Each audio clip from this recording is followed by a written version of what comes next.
we're always trying to look for ways to reduce our own personal carbon footprints. And when you look into it, it's pretty clear that one of the biggest contributors are air miles. So to reduce the amount of flights we're taking around the world, plus save some money in the long run, we bought a van to convert into a tiny holiday home on wheels.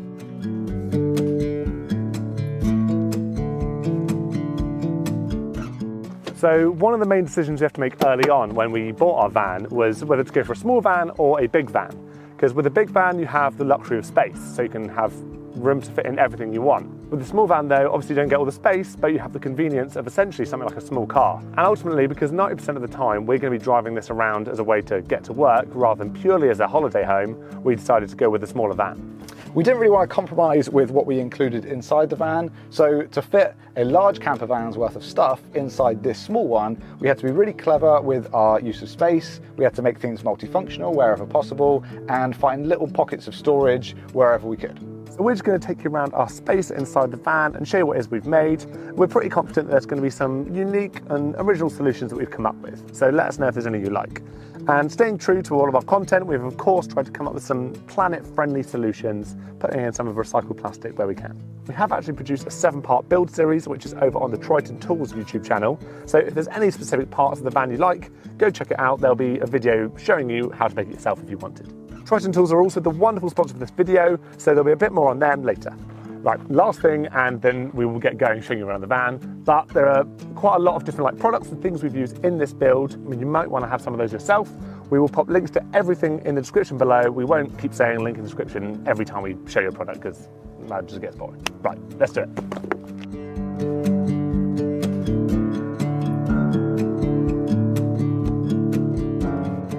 One of the first things we did when we bought the van was to install a swiveling base on this passenger bench seat. The reason we did that is we wanted to open up the living space. The cab tends to be a completely separate area, so being able to swivel this round and open it up, it makes the whole space feel much, much bigger. So we chose our swiveling base from a company called Kira Vans, and the reason we went for this one is because a lot of the swiveling bases you get out there for small camper vans is for a single seat. Now the issue with that is obviously you reduce the amount of people you can have up front when driving, whereas this option means we can have 3 people up front and still open this lovely massive space by swiveling the seat round. So arguably one of the most important things of any van build is the bed. So ours is all built around this van vault because of course it has to be multifunctional.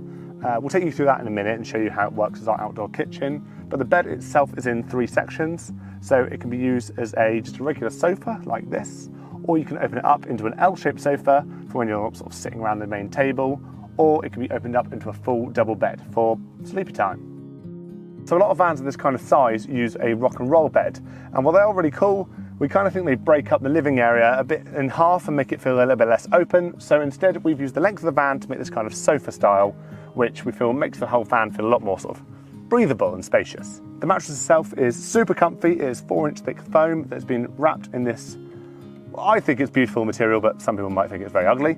It's made up in 4 parts. So we've got this main mattress here, we've got the 2 backrests, and we have a floating cushion so that when it's opened out into a double, it all fits really nicely. All of the upholstery was done by our wonderful friend Kev over at Holy Goat Customs. You may have seen him in some of our other videos, so check him out. So the bed slides out in 2 sections because we wanted the back to be slightly separate because that houses all the electrics. So if we ever need to, we can lift it up and have nice, easy access to all of those. We've got a nice big 12-volt leisure battery, which gives us plenty of power. It's charged off the main battery in the front of the van, as well as this big old solar panel we've got on the roof. It's 1.5 meters and is essentially as big as we could get to fit on this roof.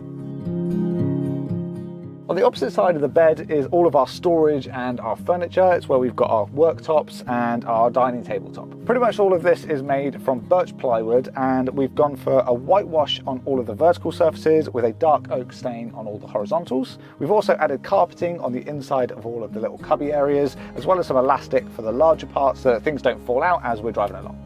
This gives us an absolute ton of storage. We use these smaller cupboards here for things like clothes. We use the larger ones back here for bedding and pillows. And then we've also got all the small cubbies, which are miscellaneous items like books, games, food, all the essentials. This whole unit is built around the wheel arch, and this gives a lot of wasted space as you box in that kind of curved surface. So we decided to take the opportunity to add some little sneaky storage areas under some of these cupboards, just so we can make the most of it. And we tend to use this for long-term storage items that we don't need access to quite so regularly. As well as on this side, we've actually got another sneaky little storage area around the other wheel arch on the opposite side, which meant we had to put it underneath the bed. We had to come up with a clever solution to tuck this under one of the bed slats, but with a couple of dowels and some perseverance, we got there in the end.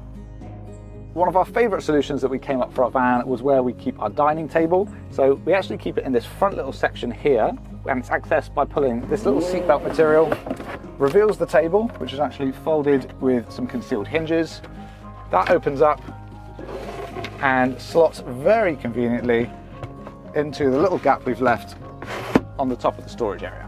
A popular solution for camper van dining tables is a folding one which comes down from the storage wall, but the problem with that is that it completely covers all your storage up, so every time you want to access anything you have to pull the table down, get what you need, and then put it back up again. This way it's only added a couple of inches onto the depth of the storage area, but we've got a nice big table, perfectly enough for 2 people to sit at, and it is absolutely rock solid, ain't going anywhere.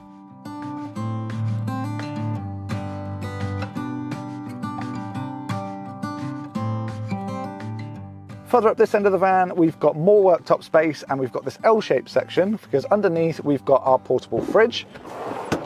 This fridge is powered off the solar power on the roof, and it keeps our drinks and food nice and cold when we're on the road.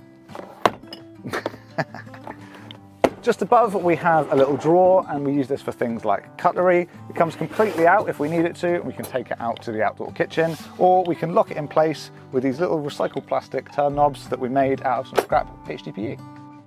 So as well as the main dining table, you've got this big worktop here, and you've got the worktop on the outside kitchen, which we're going to show you in a second. But we also put in this swiveling tabletop. This means we can bring this right over our laps when we're sat in the swiveling bench here, and it gives us a little bit of space if we're getting on each other's nerves and don't want to be sat next to each other. It also means we can have our own eating area, or we can use this for work.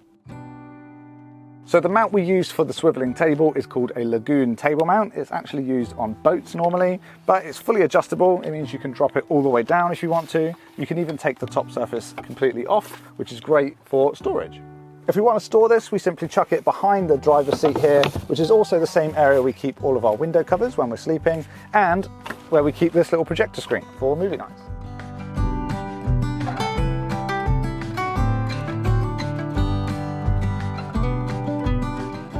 So one of the main hurdles we had to overcome when we were working on the van was the head height. So I'm 6'3", and don't get me wrong, most of the time I'm very happy being completely horizontal in the van, very happy spending most of my time laying down. But the one time I actually want to be able to stand up is when I'm doing food prep, because I don't really love the idea of being all hunched over when you're cutting up your onions. So instead of looking at the inside of the van, we thought we'd utilise the back area of the van, using the doors and the van vault as a sort of outside kitchen and food prep area.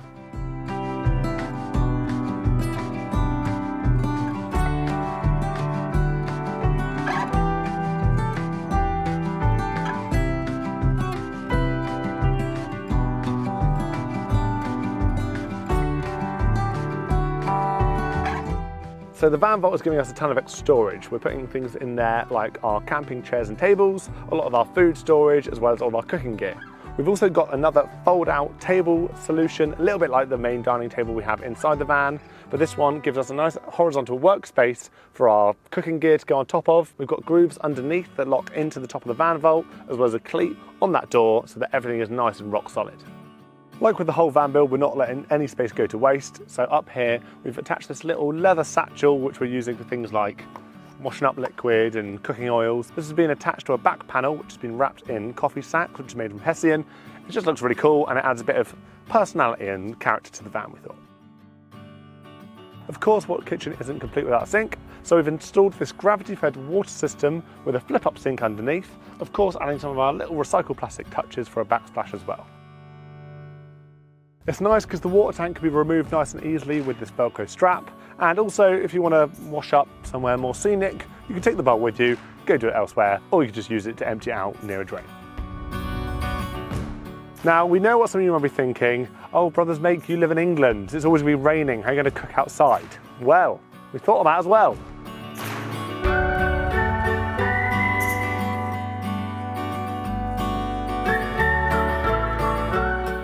We've got this back door awning again from Caravans, and it means that we can cook even when it's raining. Plus, worst comes to worst, even if it is absolutely hammering it down, we can just take our cooker inside and use it underneath that max air fan, and then we can cook inside if we need to.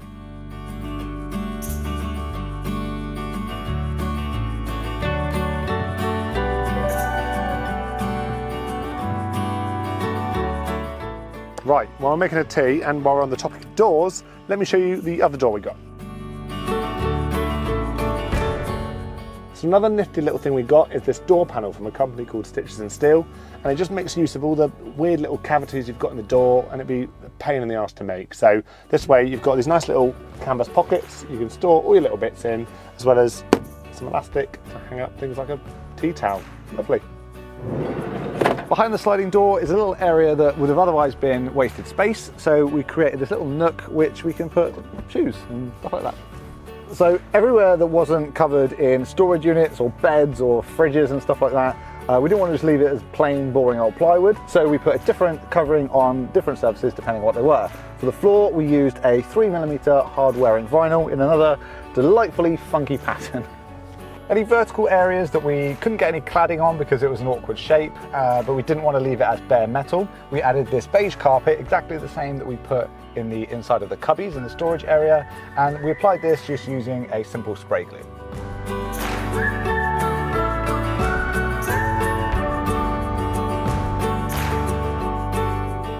So a good tip we found is that anywhere where we had two different surfaces meeting and the seam wasn't completely perfect because we're just DIYing the whole thing, we used this piece of 10mm rope and we clad it all the way around, simply applied with hot glue, and it made the seam look like we meant to do it. The one area that we didn't want to completely cover with carpet was this area behind the bed, so we clad this with 8mm pine strips, and then we whitewashed this to match all of our storage units. This goes all the way from the top of the bed to the ceiling.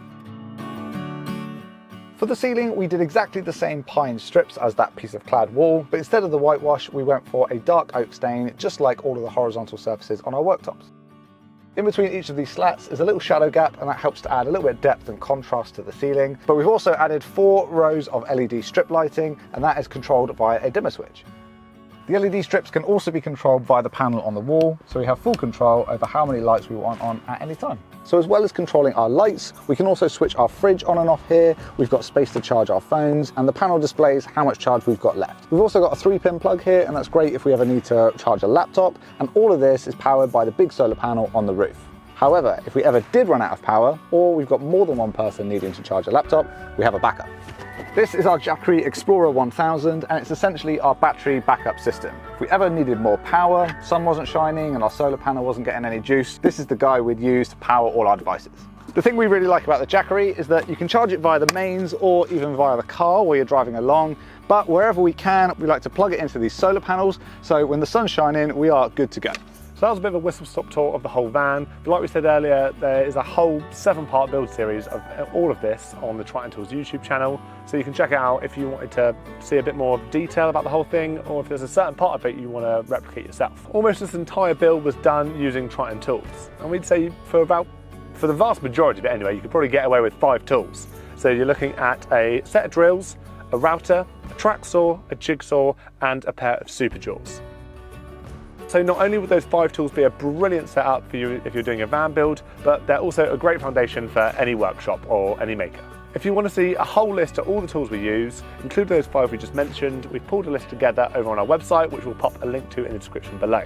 But we've been using Triton Tools for years now. We were buying them before we've even been working with them, and we couldn't rate them more. So we just want to say a huge, huge thank you to Triton Tools for sponsoring this video and letting us do this entire series on the van. It's genuinely amazing to finally have a van like this, been wanting it for so long. So massive thank you to them.